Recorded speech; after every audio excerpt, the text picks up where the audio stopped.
கிளிநொச்சி பாரதிபுரம் பகுதியில் பட்டப்பகலில் திருட முற்பட்ட சிறுவன் ஒருவன் கஞ்சா பொதியுடன் பிடிக்கப்பட்டு பிரதேச மக்களால் போலீசாரிடம் கையளிக்கப்பட்டுள்ளான்.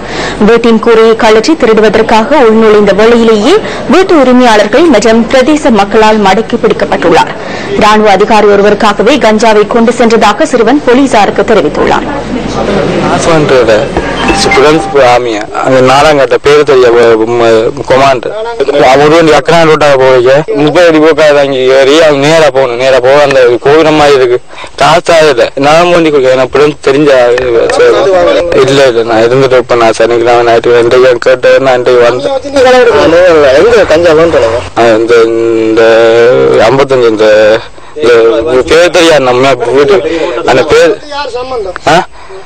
நான் தனியான வந்தேன் கஞ்சா அது குடுக்கறது காசா இல்லைன்னு ஃப்ரெண்ட்ஸ் அங்க ஒரு பேக்கெட் 250 ஆயிரத்தி 500 அவன் இறைச்சி தருவான்.